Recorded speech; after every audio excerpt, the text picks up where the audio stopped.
होता था, महिलाओं के साथ दुराचार अत्याचार हो जाता था तो कम से कम पुलिस प्रशासन जांच तो करता था।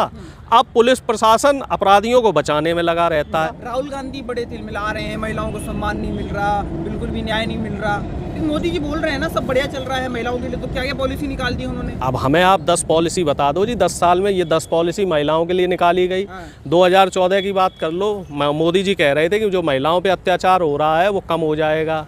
अभी एनसीआरबी के डाटा उठा के देख लो आप, 2017 से लेके 22 तक का एवरेज में आपको बता रहा हूँ 33% महिलाओं पे दुराचार की घटनाएं बढ़ी हैं। पहले क्या होता था, महिलाओं के साथ दुराचार अत्याचार हो जाता था तो कम से कम पुलिस प्रशासन जांच तो करता था। अब पुलिस प्रशासन अपराधियों को बचाने में लगा रहता है। हाथरस जैसी घटना आपके सामने है जहां बेटी को जला दिया गया, और राहुल गांधी जी ने तो सिर्फ इतनी बात कही है कि महिलाओं को बराबरी का हक मिलेगा। क्योंकि जो 33% आरक्षण देने की बात थी तो वो हमारा लाया हुआ कानून था, उसको उस समय बीजेपी ने ही उसका विरोध किया था। इस बार जब ये इस कानून को लाए तो हमने उसमें समर्थन किया इनका। सरकार की देखो बीजेपी की जो सही नीति होगी हम उसका समर्थन करेंगे। तो महिलाओं का ये 33% का बिल लाए, हमने उसका समर्थन किया, और साथ में हमने इसमें एक चीज़ ये जोड़ दी है कि इसमें भी SC ST OBC की जो महिलाएं हैं उनकी भी भागीदारी होनी चाहिए, समानता का अधिकार होना चाहिए, चाहे ज्यूडिशरी हो, चाहे ब्यूरोक्रेसी हो, चाहे एजुकेशन हो, चाहे मीडिया हो।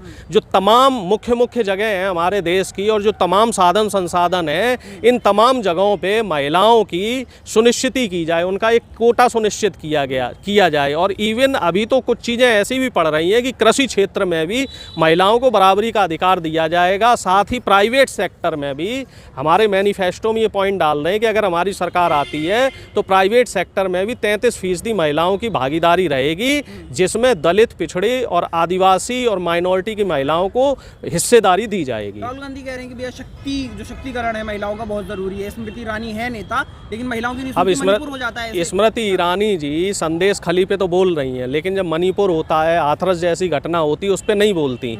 हालांकि संदेश खली पे हमारे जो वहाँ प्रदेश अध्यक्ष हैं अधीर रंजन चौधरी, वो बिल्कुल सरकार को घेरे हुए हैं, और खड़गे साहब ने भी एक लेटर लिख के उस पर बोला है कि इसकी जाँच की जाए, और जो विसंगतियाँ हैं ममता बनर्जी जी से बोला है कि उसको तुरंत दूर कीजिए, नहीं तो हम जो है सरकार के खिलाफ एक्शन लेंगे, सरकार के खिलाफ आंदोलन करेंगे।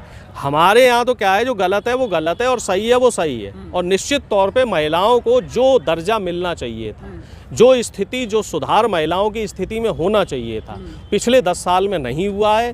बीजेपी के जो वादे और दावे हैं वो सारे के सारे खोखले रहे हैं। महिला सुरक्षा में तो इन्होंने कोई काम ही नहीं किया, और खुद इनकी जो मंत्री हैं वो बोलती हैं, बेबी रानी मौर्य उत्तर प्रदेश में मंत्री, वो कहते हैं 5 बजे के बाद महिलाएं ना निकलें। योगी आदित्यनाथ जी कहते हैं कि 8 बजे के बाद महिलाएं ट्यूशन पढ़ने ना जाएं। सुरक्षा का मामला, अरे भैया तुम अपना पुलिस प्रशासन को बोलो ना कि महिलाओं की सुरक्षा की सुनिश्चित करें।